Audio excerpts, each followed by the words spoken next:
नमस्कार, आदाब दोस्तों हमारे देश के अंदर 5 राज्यों में होने वाले विधानसभा चुनाव से पहले माहौल खराब करने की कोशिश लगातार हो रही है। हिंदू और मुसलमानों को लड़ाने का जो प्रयास है वो लगातार चल रहा है और इसी को लेकर के एक और ताजा मामला सामने आया है। कल आप लोगों ने देखा कि किस तरह से असदुद्दीन ओवैसी जो कि एमआईएम पार्टी के चीफ हैं, उनके आवास के ऊपर कुछ गुंडों ने हमला किया।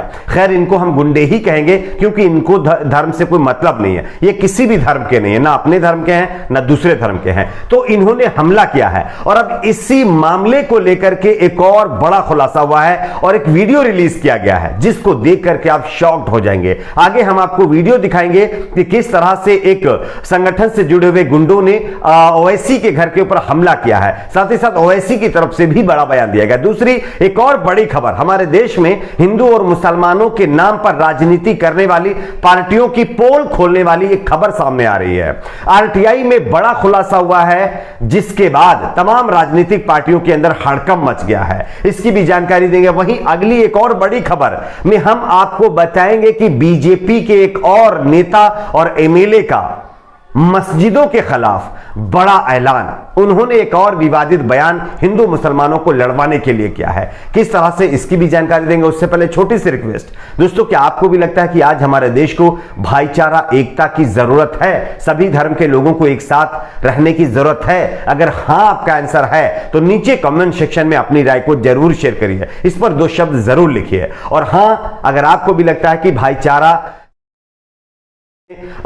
लाने की जरूरत है, भाईचारा बढ़ाने की जरूरत है, अगर आप इस बात से सहमत हैं तो वीडियो को लाइक करके अपना समर्थन जरूर दीजिए। बात करते हैं पहली और बड़ी खबर की। असदुद्दीन ओवैसी के दिल्ली के आवास पर तोड़फोड़ हुई और 5 गुंडों को इस मामले पर गिरफ्तार भी कर लिया गया है और इनके खिलाफ आईपीसी की धारा 427 और 188 और सार्वजनिक संपत्ति नुकसान रोकथाम अधिनियम की धारा 3 के तहत मामला दर्ज कर लिया गया है। पहले हम आपको ओवैसी के घर में जिस तरह से तोड़फोड़ की गई उसका एक वीडियो रिलीज किया गया है, वो वीडियो दिखाते हैं, उसके बाद इसके बारे में विस्तार से चर्चा करते हैं। देखिए आप इस वीडियो को।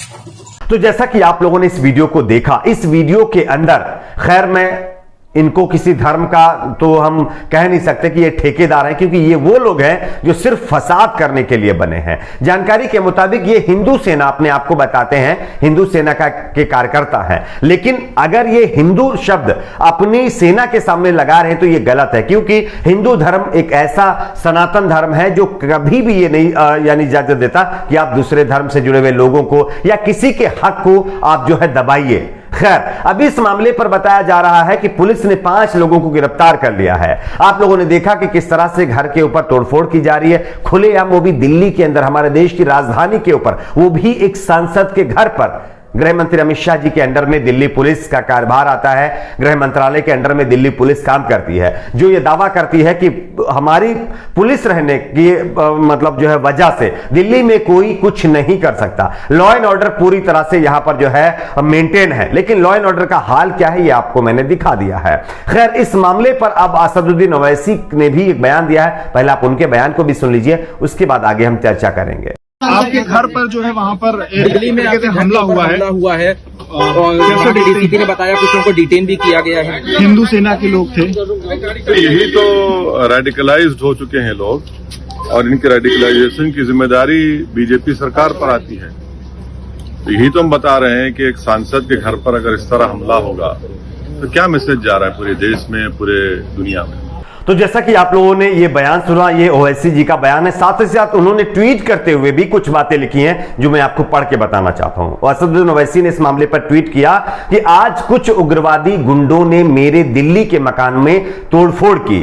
इनकी बुजदिली के चर्चे तो वैसे ही आम हैं। हमेशा की तरह इनकी वीरता सिर्फ झुंड में ही दिखाई देती है। वक्त भी ऐसा चुना जब मैं घर पे नहीं था, गुंडों के हाथों में कुल्हाड़ियां और लकड़ियां थी, घर पर पत्थरबाजी की गई। इसके साथ ओवैसी ने कुछ और भी ट्वीट करते हुए इन लोगों के ऊपर निशाना साधा और साथ ही साथ जो है सरकार के ऊपर भी सवाल खड़े किए, क्योंकि ये लोग पकड़ भी लिए गए और अब जेल में भी डाल दिए जाएंगे, लेकिन कुछ दिनों के बाद इनको माला और हार पहना करके इनका स्वागत किया जाएगा कि आपने बहुत अच्छा काम किया है। इसलिए इनके हौसले बढ़ रहे हैं। बात करते हैं अगली एक और बड़ी खबर की। अगली बड़ी खबर आ रही है दोस्तों, हमारे देश में हिंदू और मुसलमानों के नाम पर राजनीति करने वाली तमाम राजनीतिक पार्टियों के मुंह के ऊपर एक बार फिर से जोरदार तमाचा पड़ा है। आपको हम एक खबर दिखा रहे हैं, आप इस खबर को देखिए। आरटीआई में एक बड़ा खुलासा हुआ है। जानकारी के मुताबिक आरटीआई गृह मंत्रालय ने महाराष्ट्र में नागपुर के कार्यकर्ता मोहनीश जबलपुरे के आरटीआई आवेदन के जवाब में स्पष्ट रूप से कहा गया है कि हिंदू धर्म किसी भी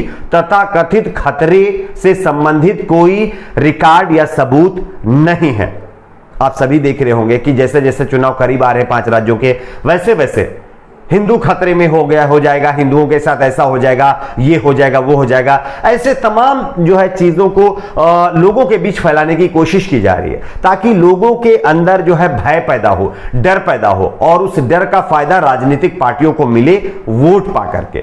लेकिन इससे पहले ही एक आरटीआई डाली गई थी, जैसा कि मैंने आपको बताया कि मोहनीश जबलपुरे जो कि आरटीआई एक जो है आवेदन में सरकार से पूछने की कोशिश उन्होंने की कि आप ये बताइए कि क्या हमारे देश में जो हिंदू खतरे में है, ऐसा बात कही जाती है, इस तरह की बात मतलब जो है एक तरह के आरोप लगाए जाते हैं, क्या ऐसा वाकई है या नहीं है, जिस पर गृह मंत्रालय ने यह जवाब दिया है। अब आप सोचिए कि इस मामले पर अभी तक न जाने कितने लोगों को टारगेट किया गया और न जाने कितनी भाषणबाजी हुई, लेकिन जब आरटीआई डाली गई तब पता चलता है कि ऐसे कोई सबूत ही नहीं मिल रहे। इसलिए कहते हैं कि हिंदू मुसलमानों को लड़ाने का सिर्फ ये नेता काम करते हैं, आपके फायदे के लिए नहीं सोचते, ये सिर्फ आपको लड़ा करके आपका वोट बटोर लेते हैं। उसके बाद आपको ये तक नहीं पूछते हैं कि आप हैं कैसे।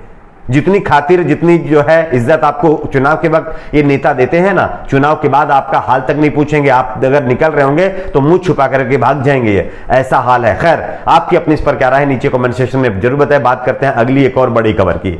बीजेपी के एक एमएलए हैं संगीत सोम, उत्तर प्रदेश से आते हैं। इन्होंने भी एक विवादित बयान मस्जिदों को लेकर के दिया है। वैसे बेरोजगारी पर अगर ये बात करते तो ज्यादा बेहतर होता, खैर उस मुद्दे पर ये बात कर भी नहीं सकते क्योंकि उस मुद्दे पर ये झूठे पड़ जाएंगे। 15 लाख रुपए भी नहीं आए, 2 करोड़ नौकरियां भी नहीं आई, महंगाई भी कम नहीं हुई, ये सारी चीजों पर ये बात नहीं करेंगे। खैर, मैं आपको खबर भी दिखाऊं, आप देखिए। उत्तर प्रदेश के मेरठ जिले से सरधाना से भाजपा एमएलए संगीत सोम एक बार फिर से अपने बयान को लेकर के विवादों में आ गए हैं। लेकिन इस बार जो उन्होंने बयान दिया है उत्तर प्रदेश में होने वाले विधानसभा चुनाव से पहले, कहीं ना कहीं एक बड़े मतलब स्ट्रेटेजी के साथ, बड़ी प्लानिंग के साथ यह बयान दिया है उन्होंने। आप देखिए, संगीत सोम ने कहा है कि जहां भी मंदिरों को तोड़कर मस्जिद बनाई गई है वहां भाजपा फिर से मंदिर का निर्माण करेगी। यह बात संगीत सोम ने एक प्रेस कॉन्फ्रेंस के दौरान की है और वो भी ऐसे मौके पर जब वो अपनी सरकार की उपलब्धियां गिनवा रहे थे। खैर, उपलब्धियों में अगर ये बताते कि डीजल पर कितने रेट कम कर दिए हमने, महंगाई पर कितना कंट्रोल कर लिया हमने, लोगों की बेरोजगारी पर कितना कंट्रोल कर लिया, तब ज्यादा बेहतर होगा। खैर, आप इस पर भी क्या सोचते हैं नीचे कमेंट बॉक्स में जरूर बताइए। वीडियो को लाइक शेयर, चैनल को सब्सक्राइब जरूर।